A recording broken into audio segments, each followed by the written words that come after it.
Hello, everyone, and welcome to this week's episode of the Road Deck Chronicles. We are back. Apologize for missing last week. I physically did not have a voice. If you ask anyone that was around me, I sounded like I was whispering for every single line I was saying. But I am all better now, and we are back. We're going to talk about Las Vegas Regionals, the implications of that, what happened, and how does that apply to LAIC, which will be this upcoming week. But of course, I'm not here talking by myself about Pokemon, even though I could. But I have Devin with me. Devin, how are you doing today?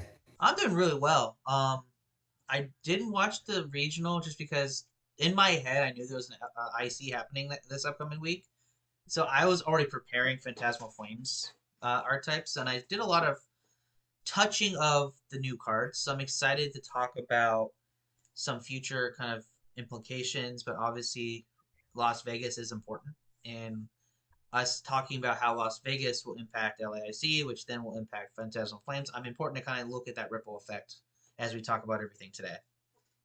Exactly. So, as we mentioned, Las Vegas happened, and it was won by none other than, quote unquote, the GOAT. Tor Redcliffe won against Liam Hallenburn in the interesting final match. I actually stayed up and watched it. When I say stayed up, it was like 11 o'clock at night over here in the East Coast, Mm-hmm. since it was in Las Vegas, which is 3 hours behind us. I will say it was actually a very interesting match to watch. Like, I couldn't actually pull away from it. Like, I wanted to see how they were going to do. So it was Mega Absol, which was Tor Redcliffe, versus Anzorark with Liam Halburn, who we know is he is a master of that deck. He already won a regional with that deck already, but it may not have been the best matchup for Mega Absol. Devin, you want to kind of explain why I'm saying this? Yeah, so Tord is the innovator of this Mega Absol box deck, first off. So if anyone knows this deck, it is Tord Redcliffe inside and out, because he is the one who made it the deck that everyone is gravitating toward. Now, in terms of the deck list Tord brought to this tournament, the reason why this deck is almost a guaranteed auto win against an Enzorark variants is because this list carries two Cornerstone Mask Ogre Pontiaxes. And that pretty much shuts down the damage capabilities that the Enzorark can do in the matchup. And Enzorark is only as good as any damage counters on it, and is only as good as how much damage it can deal back. So the fact that Tord was definitely playing a little more of a slower game. Not he's playing like you were describing it earlier. They were playing chicken for 75, 90 minutes, and that causes a little bit of drama, but it also causes not the most exciting gameplay. If you ask me, it's a game of chess. If you love watching the game of chess, you would have loved this final. But if you're not one of those people that loves those micro decisions, this was not a matchup for you. Yeah, and also put on top of it, every attacker in Liam's deck has an ability, so that it physically could not attack the cornerstone. He only had one out to this whole entire mess, and it was Team Rocket's Watchtower. He played a single copy, and in game two, he prized it. And it wasn't on the bottom either. It was like in the middle. So we're like, will he ever even get this card? Because what the Team Rocket's Watchtower will do, it will turn off the abilities on your colorless Pokemon, which he does play a single Blood Moon Ursaluna EX. So his plan was to load up that Ursaluna, which he did, and he had the time to do because no one's attacking. But then he had to find that stadium. And as soon as he went through his deck, like maybe the fourth time, he knew Tord knew he didn't have it, and it was in his prizes. So, but in game two, he actually somehow got it and was able to pull it off and forced a game three and go into overtime. And at that point, it was like whoever got the first two prize cards wins. And if Liam couldn't get the the Blood Moon powered up in time, Tor can definitely get a Cornerstone powered up first, and that's what he did.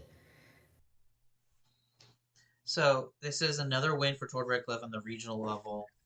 Tord is arguably the best player. He's easily the best player of this generation of Pokemon, and arguably one of the best players of all time. Oh yeah, He's definitely in modern Pokemon, he is. I will say he is definitely the best player. Yes, for sure.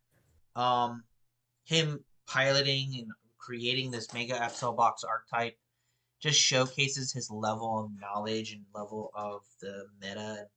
I don't want to say he's a meta manipulator because that would imply that he is trying to shift the meta to a position where he can take advantage of it. He legitimately will make a deck, announce a deck, and play it, which is what Yeah. not a lot of other people would do. Some other people are like, oh, look at this secret sauce, and then play the counter of that secret sauce, knowing that 150 people are now going to play the secret sauce. Tord isn't that. So I do give him credit for announcing a deck, and then everyone in allowing basically after a tournament or two, people will get the 60 copy him, and he just does better than everyone else with it because he knows it. Actually, he released it before Milwaukee, so everyone had it, and he still played it and got top 8 with it. Yeah, and he does that fairly regularly. So I want to give Tord credit on that compared to some other content creators where they will announce a secret sauce but not bring it to that tournament very immediate after. So kudos to him for piloting this deck to a win, basically setting up because he's basically going on a global trip. He's going to go from Las Vegas, Nevada to LAIC in a week, and he's going to. I would be shocked if he does not play this deck. I'd be absolutely. Oh, he's been playing this deck for the whole entire format. He wasn't even going to go to any tournaments until he found this deck. So obviously, this is something he really likes. He's really good at it. He is definitely one of the top runners to do well at LAIC. Even without this deck, he's always one of the top players. Like if we say who he thinks is going to win, we're going to say it's probably going to be Tord. But yeah, he's doing a really good run with Mega Absol Box. And not just him, but also some of the Japanese players as well. If you look at Ryuki, got top 4 with this as well. He played Tord in the semifinals. I didn't watch that match. I saw that they were playing each other.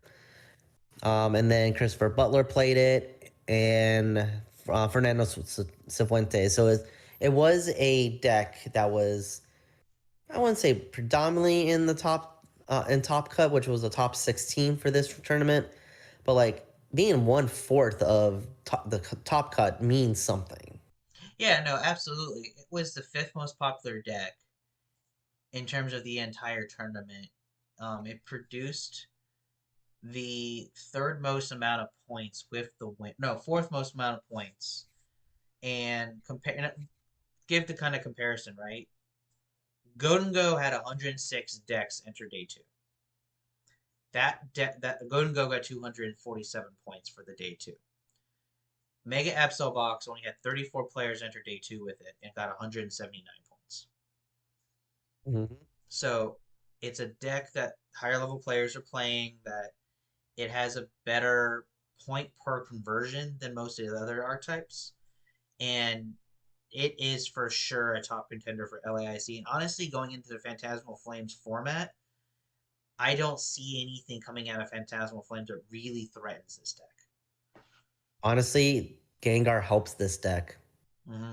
Gengar helps because Absol. Then you take one less prize card. Yeah, Gengar helps Absol. I don't know if you're going to try to put in a 101 line of Gengar in that list, or you just go Grimsley and just pop Gengar off from the top.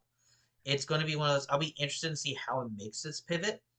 But Gengar makes Absol better, but I don't know if Gengar is going to make Absol Box better.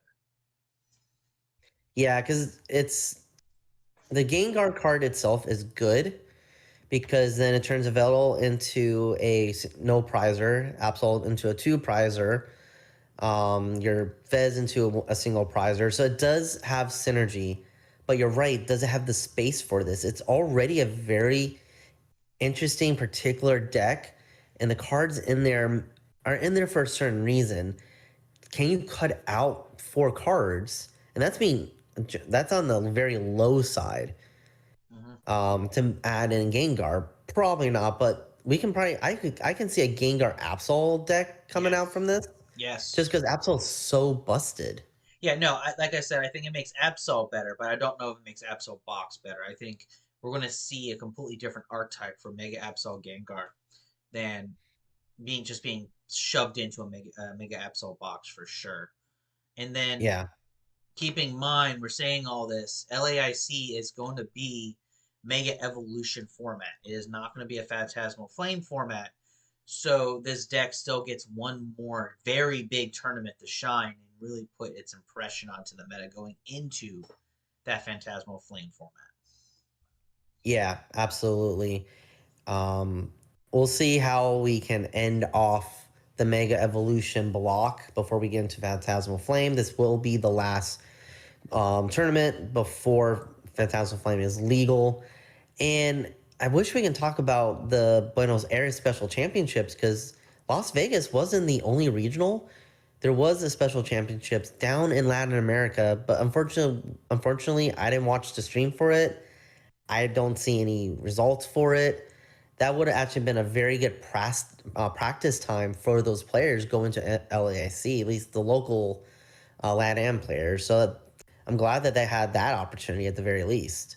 Yeah, not getting the results public is just more of a timing thing. We do record on the Monday after a lot of these tournaments, so usually sometimes the special events or ones that don't have as much coverage, we get information later in the week. But I still think, and we were talking prior to recording, that Vegas gave us enough information to look at the LAIC and be like, all right, what are we expecting? And I think Hmm.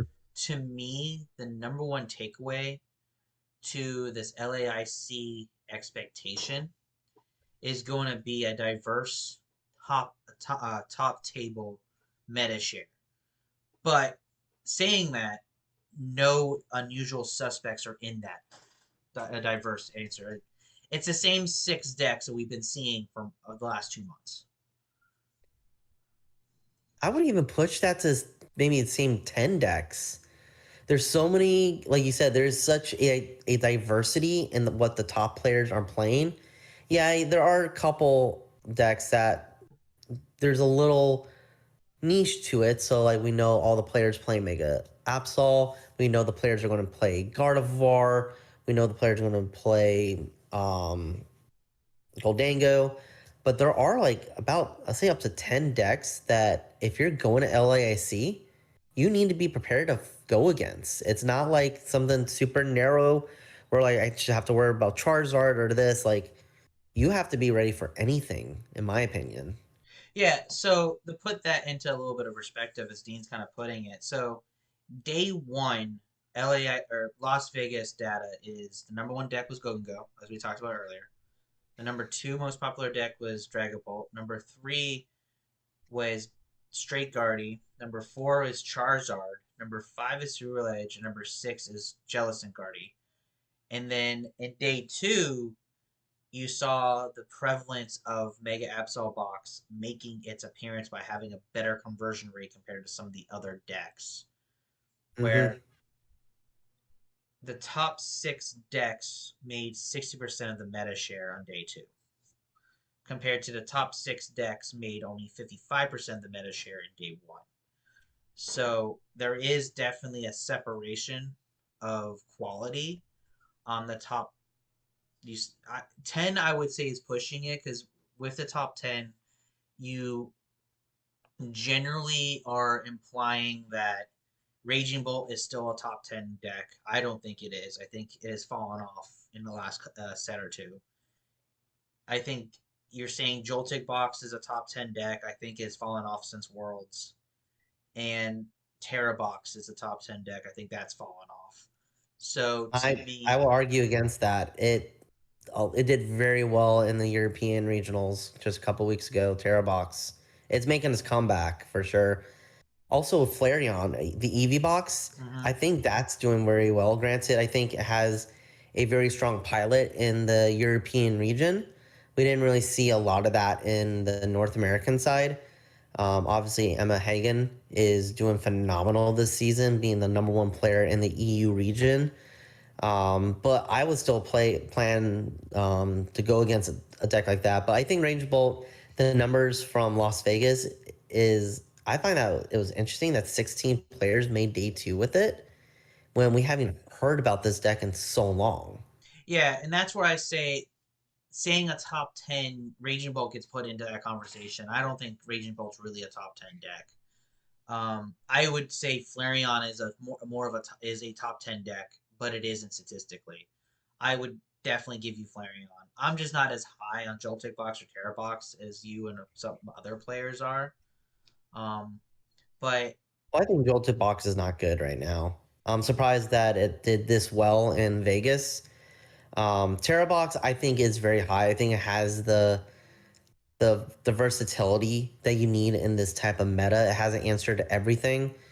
We're just not seeing like a single player kind of make a big run with it yet. mhm. But that's probably because a lot of the top players are playing Mega Absol, they're playing Gardevoir, they're playing Goldango. Um, I would also include, we have Dragapult and Charizard. I would include Dragapult, or what are they calling it? Pulsard, the Yeah, combination. I think Pulsar that's a whole versus archetype in itself. yeah, Pulsar versus Pult and Dustoir or Zard Dustoir. Like there are a little bit of offshoots. I do give you that. So I mean, to me, I think Go Gardevoir, Dragapult, straight Zard or even Zard Pidgeot, Marnie, and Absol Box. Those are solid six decks that I would be very surprised if something outside of that six made a deep run into day two of LAIC. True. Yeah, and Stellar Edge is a very interesting one. It hasn't. It's weird. It's always one of the most popular decks, but it never has that conversion rate, and we haven't seen a player to actually do a deep run with this deck. But yet we see a lot of people play it tournament after tournament.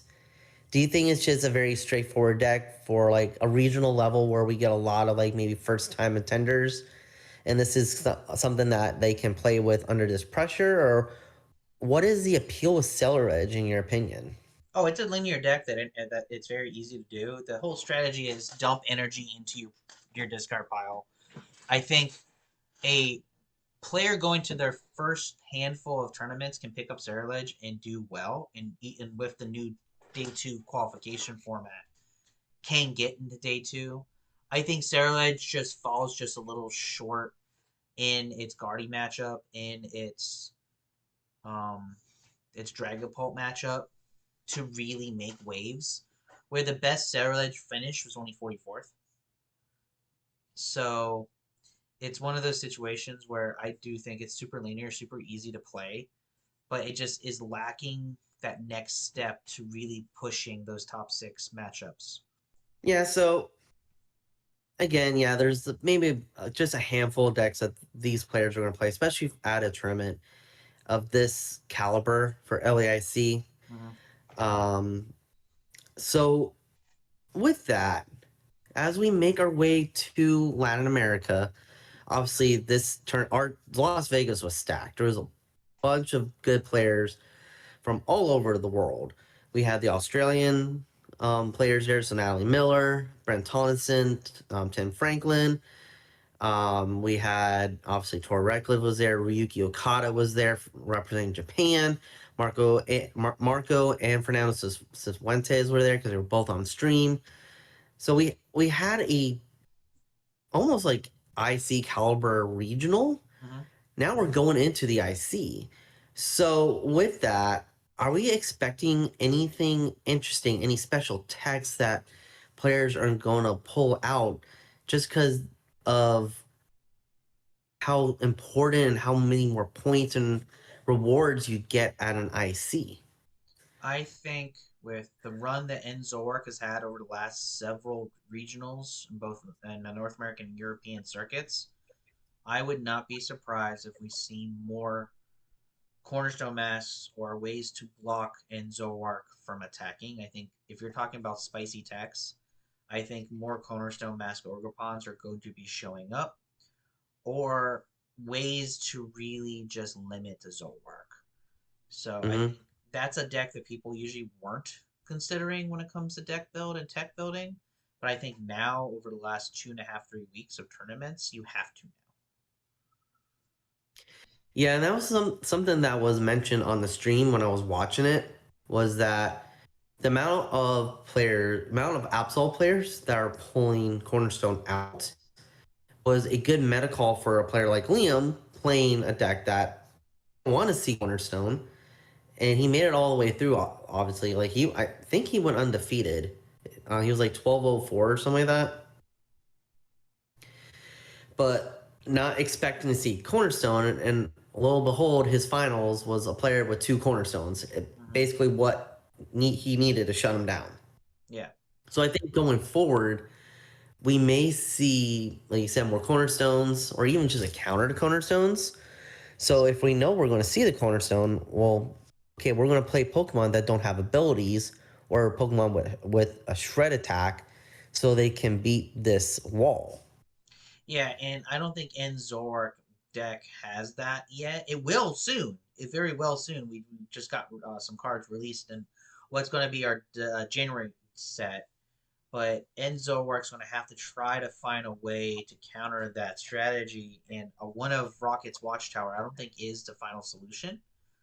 And honestly, it's one of those situations where I don't know what Zoroark's counter to just having a wall like that is. And I think a lot of decks do struggle with that. I think that's why you said Terra Box does well, is because it has an answer and a wall to everything. I think Mimikyu, like we were talking about in the beginning of this format, Mimikyu becoming super popular, it just fell off because people did find solutions. Like Solrock became an answer. So I think these walls, these kind of counter techs, will make an appearance, and I just don't know if anyone knows how to solve that if you are going to run in Zoroark. Mm-hmm. Yeah, we'll see how they do. Because I know for a while itself, Enzoric was playing Cornerstone themselves too. You just have to put in a couple fighting energy, and they had their answer. Mm-hmm. But I think that's a very difficult, especially how tight that list is. Yep. Um, I think Charizard is on the rise again. Oh yeah. Um, Granted, it's always been around, but I think more and more people are taking it serious. But again, it kind of suffers with the same issue as Anzork, because a lot of their attackers are ability based. But you can play cards like Moltres. You can play, actually not Moltres, that's Phantasm Maggot. Flames. But you can play like the Chiyu that we've been seeing. So Yeah. they have a soft answer to Cornerstone. Will it be enough? I guess we'll see. And Um, if we don't even see Charizard making an impact at LAIC, this would be the last tournament before Charizard really gets its answer. Like Mega Charizard yeah. X EX, throwing a one off of that into Charizard is going to be your cornerstone mask answer because that doesn't have an ability. So Charizard could be just waiting in the wings in order to show its true identity. And honestly, I would not be surprised if Gardevoir wins LAIC. But with the rise of dark decks and the rise of dark counters, I think Gardevoir is getting weaker because dark is getting stronger. Unless you talk to Henry Chow and he says, no, it's still 50-50. Yeah, right. But very few players have the confidence in that archetype, like Henry and Aban and a couple other players that will are ride or die Gardevoir. I think this is going to be the turning point to dark strength because we have a lot of good dark decks now, and we're going to get some more in the not so distant future. Mm-hmm. So, as we look at the different archetypes that people are playing at tournaments, are there any rogue decks that you are hoping to see to either make stream or do make a really strong run? Because obviously we're expecting the same 6 decks to be completely honest. Hmm. But it's nice to see something out of nowhere to make an appearance and do fairly well. What one or two decks are you hoping for, Devin, I to do that? I think the Baby Ursaluna deck that we profiled on the channel just last week that had top 5 finishes in the day 2 of Las Vegas showcases how that deck can roll hot. With my gameplay and my testing, it is very much of sometimes you will just lose in turn 1 because you just don't have a hand. But in a Hmm. best of 3, you don't, as long as you don't get that twice out of 3 matches, you're going to be good. I think I think grass has the capabilities of doing something. Hydrapple, Venusaur, Teal Mask, Ogerpon, something with that combination can do something. We just haven't seen it. I think there's too many players that don't want to see the fire matchup, but the rise in the popularity of Ceruledge Edge kind of does counteract the greatness of a grass attacking. Plus, Golden Go makes it hard too. Like anything that resists grass makes it hard. So Yeah. those are the two things that I would hope to see in LAIC. I doubt it, but out of those two, I think the Baby Blood Moon is something that made an appearance and made some pretty solid showings in Las Vegas that I think can continue the momentum going into LAIC. Yeah, those are some really cool and fun decks. I know Tim Franklin was a big proponent of that Blood Moon Ursaluna, and it is making day 2. It just needs that one player to just run hot, like you said. Um, I think for me, obviously, I am a big Ethan's Typhlosion fan. I love that deck. I try to play that whenever I can. Um, I think it's just missing something. Obviously, it's always making day 2, especially at these size tournaments where we're getting 500 plus players in day 2. But it did run hot one time. It got top 16 at a tournament not too long ago. And I think it has the capability, but the Mega Evolution does hurt it because it caps out at like 310, which is just shy of a one shot for on these Megas. At least for like the stage 1s or stage 2s. You can get the Kangaskhan and the Absol if they don't have the Bravery Charm. Um, so I'm always looking to see if Typhlosion does well. And another deck that I'm actually very curious is the Greninja deck. Yes. Not a lot of people are playing it, but I feel like it has a lot of versatility and it does have the ability, I think, to go far in a tournament. It very well does. Just because it's, like you said, it's a combination of two things. It's a fact that not everyone is playing it, but I also think it's the right typing, right? It's a fighting deck. It's a stage 2 deck with Pidgeotto. Or Pidgeot. It's a deck that can just go out of nowhere. And it has capabilities of really putting pressure on an opponent because unless you know what Greninja does, they're not going to be able to do anything about it. I faced Greninja on ladder several times, and I always struggle whenever I face it because if it gets to that state, that's when it gets to Greninja, it's going to stay there, and you're you can't really put a lot of pressure on it because it's too good, to be quite honest. But it takes a lot to Mm-hmm. set up. So It does, yeah, and so it does play the ghosts. So with Psyduck being around, and actually something I just realized I learned from my buddy Golduck, the evolution has the same ability. Um, it prevents the Dust Wards, really helps set up the math. So unless your opponent's not playing the Psyduck, you're good with the ghosts. And honestly, this is probably the last tournament where any deck playing the Dustar line is going to do very well. Because once Phantasmal Flames comes in, we have Battle Cage, which is a yeah, new stadium, and that prevents Monkey Dory, that prevents Dustar ability stuff, and to the it just bench. hinders a lot of that. To the bench. Battle Cage prevents you from Oh putting yeah, stuff to the to the bench, bench. yeah. So you can still do to the active, but between Battle Cage and Psyduck, you're blocked. It's game blocked everywhere. Yeah, no, it absolutely is. So there's those pieces. I'm surprised Psyduck isn't making as much of an impact, but again, not every deck does run Dust Noir, so it's very situational. But it's a card that I Hmm. thought would be a little maybe it's because it's hard to get a hold of. Like getting the blister packs is harder than now than it was probably in the past. Because it's still what, a $25-$30 card? Psyduck? I'm actually kind of curious. It's not that expensive. It's like $10, but still. There was a point where that card was like $25-$30 because it was so hard to get a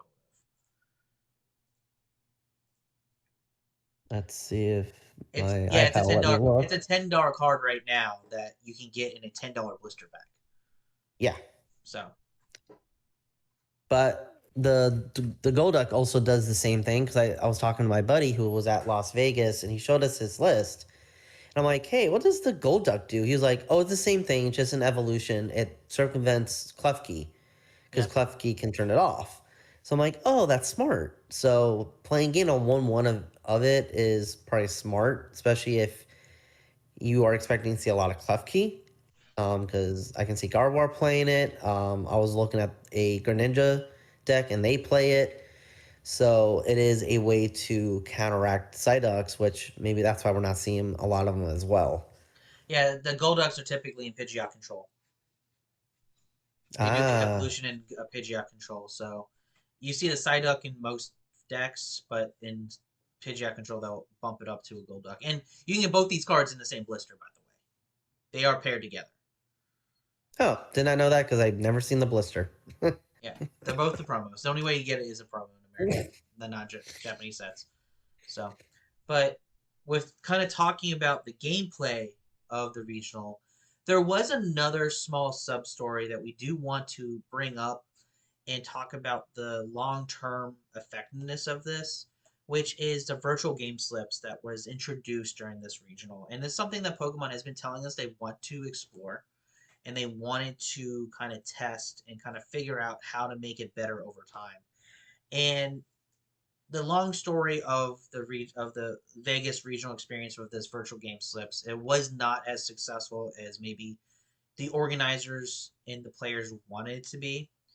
Now, going into the event, I know there was a lot of players and a lot of individuals who were skeptical of the rollout just because of some of the maybe the pessimism of human nature, thinking of certain areas that would be wrong in.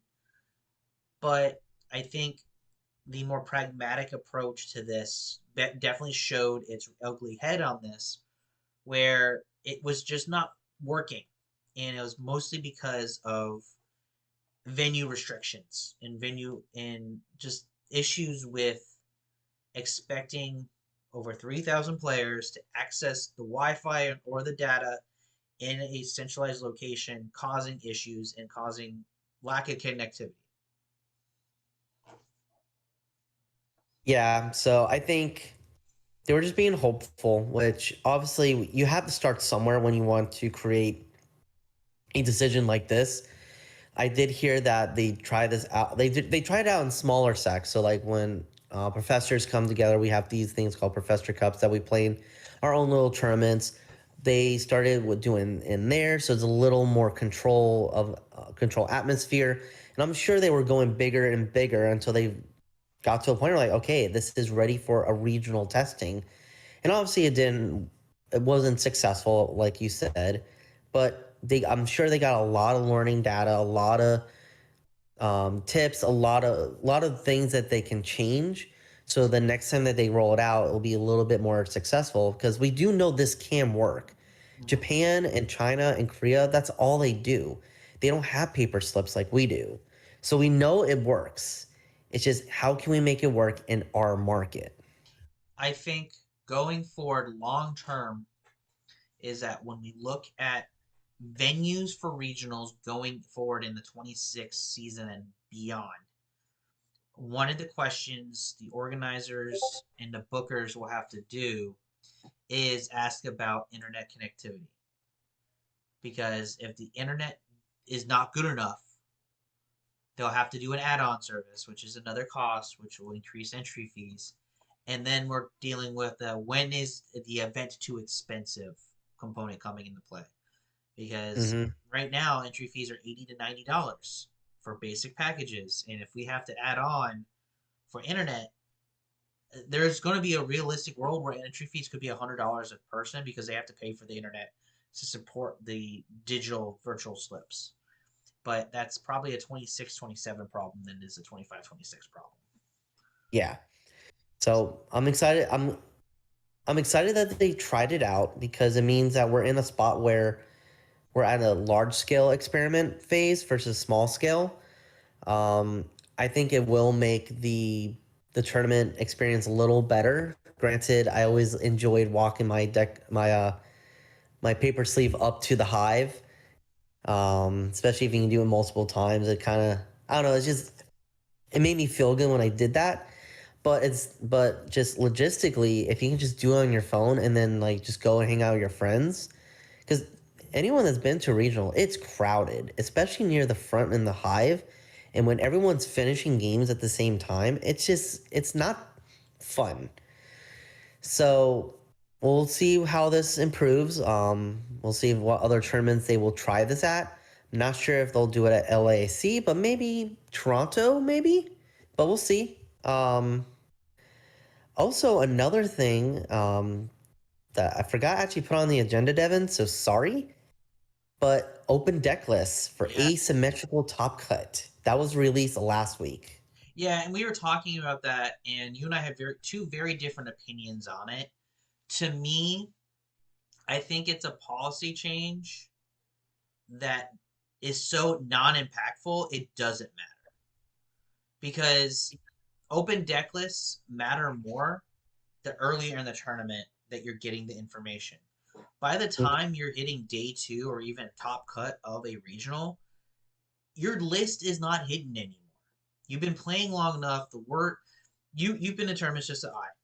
After 3 or 4 rounds at a cup, actually no, after 2 rounds at a cup, you know what everyone is playing in a 16-person group. Mm-hmm. After a day and a half at a regional, those top cut players, everyone knows what you're playing. There is no secrecy to that point. Especially if you've been on stream at that point too. So open deck lists really is only there to prevent anyone from micro cheating. And what I consider micro cheating is a one-off tech switch. We don't have sideboards in Pokemon like other card games. So individuals with bad intentions will make their own sideboarding in between rounds if they know what their opponent's going to do or what their opponent has. So that's why I think the open deck list matters. I think open deck list should be day 2, like the first round of day 2 on, for that to matter a little bit more.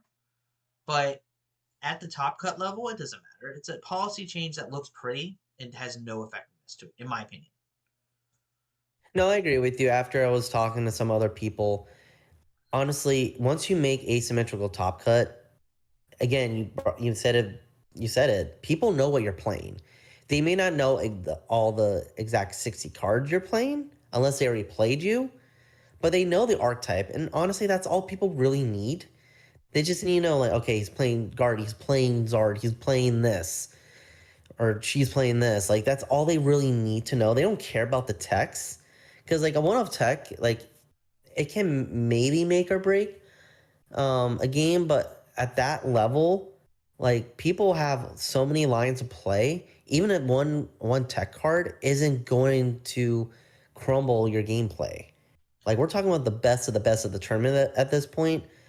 Mm-hmm. Again, like you said, I think the open deck list will be more impactful earlier on in a tournament. So if we start doing it from round 1 or even start of day 2, to help with this potential sideboarding issue. Not saying players do that, but they're doing this to prevent this and to help with the integrity of the tournament. I will say that So, I will say there are players that do it. Like you don't make a rule unless you caught someone doing it. Players, there are a very small percentage of players doing it, and this is why the rule exists. I don't want to exist. I don't want to say at a 3,000 person tournament, all 3,000 people are going to follow rules. Rules get made that's because true. Yeah. people get caught breaking them.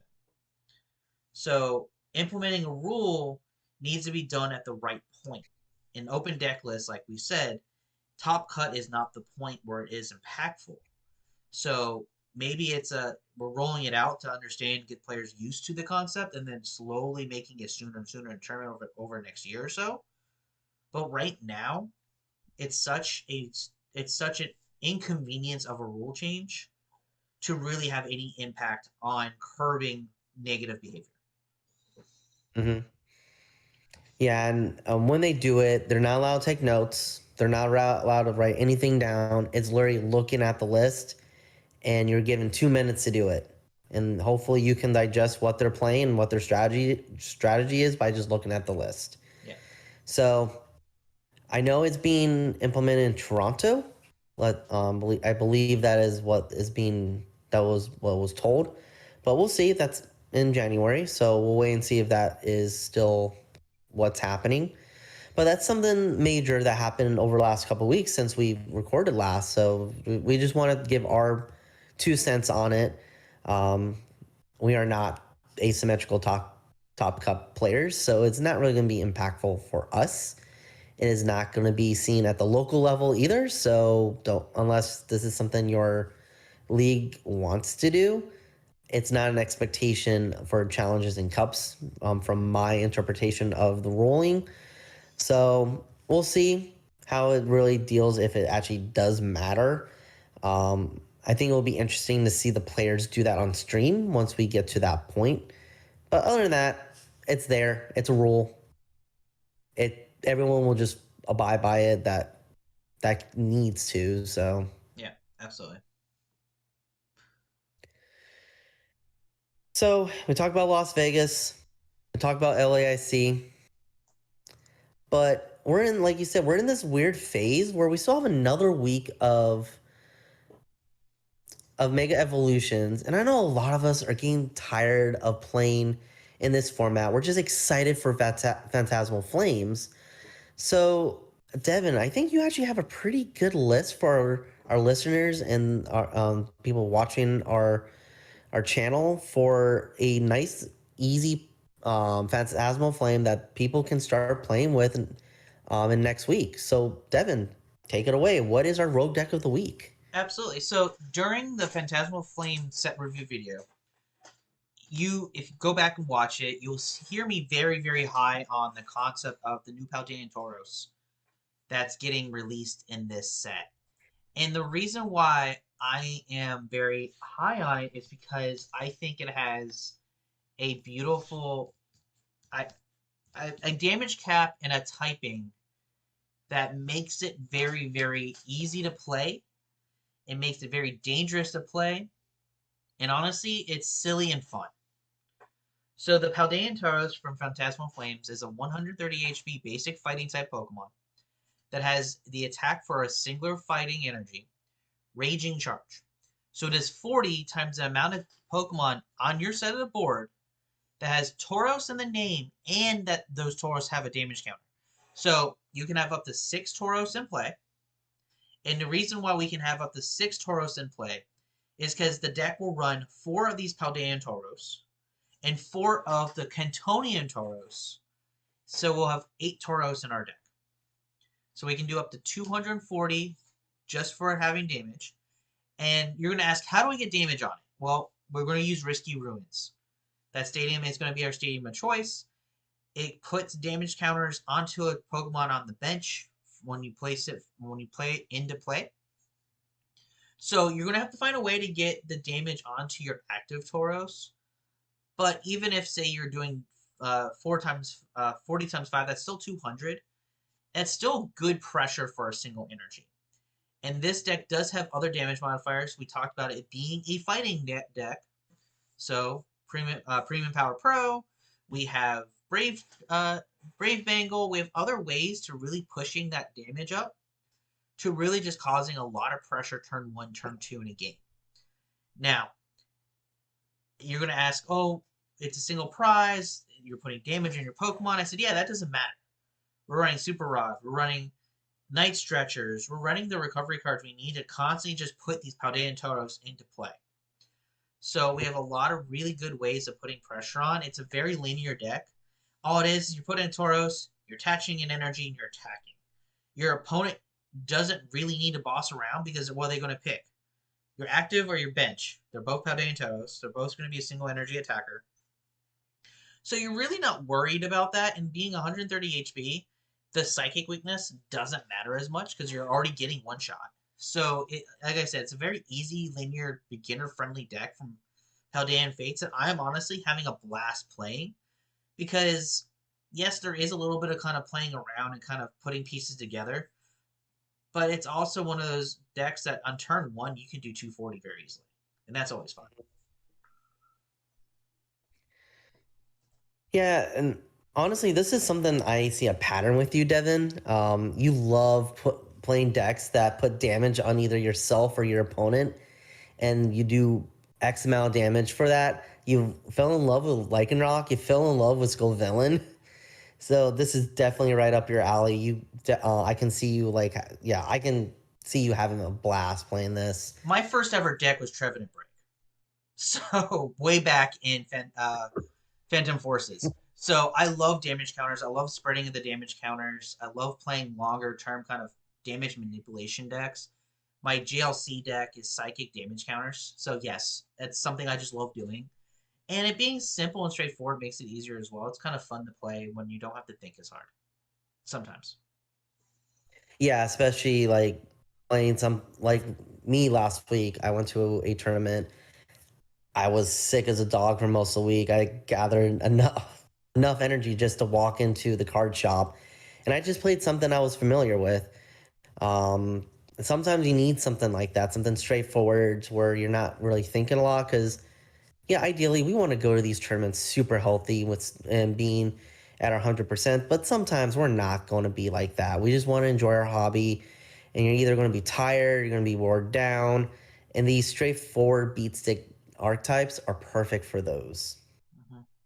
So the list is going to be in the description of this video, and we're going to have a list of matches with this the day after on the 21st. So hopefully you guys get to see the deck in action when because Phantasmal Flave is live, but not tournament legal for in-person play. So that's why we're able to kind of play around with Phantasmal Flames. That's why I'm able. I love the fact that the last 10 days or so, I have just been theory crafting and testing, and I love this period because there's so many fun ideas that can come out early in a window Hmm. before a meta really gets established, and then everyone just plays the same six cards on the ladder. Yeah. Well, I think that's it for this week's episode. We talked about Las Vegas. We talked about our hopes, dreams, predictions for LAIC. We gave our listeners the road deck of the week. Devin, do you have any final words for this episode? No, like I said, I'm excited to play the Phantasmal Flame cards. I was telling Dean before recording, I have like four more decks I want to play and test with on top of this Paldean Tauros list that we just talked about. So I'm gonna have fun playing it up until Christmas and kind of seeing how everything kind of evolves over the next week or so. And obviously now we're looking at LAIC. I'm gonna probably keep my eye on the tournament here and there.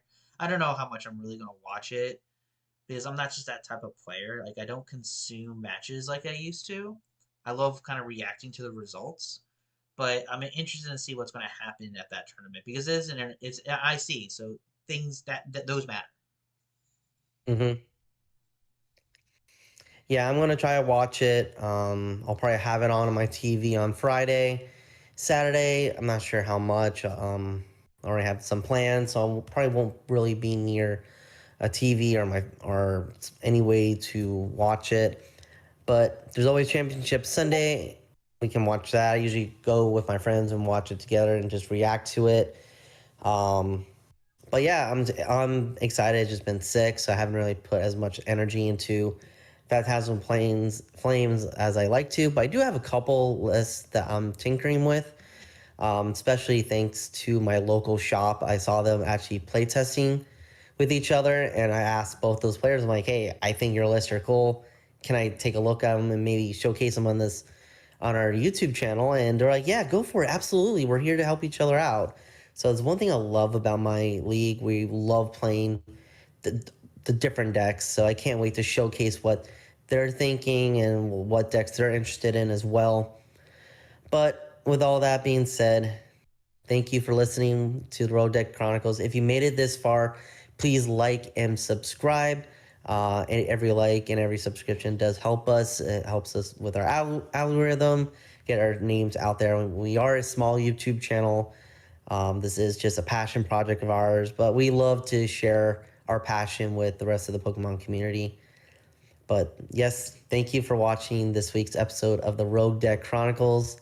And until next time, have fun playing those sneaky decks. Bye, guys.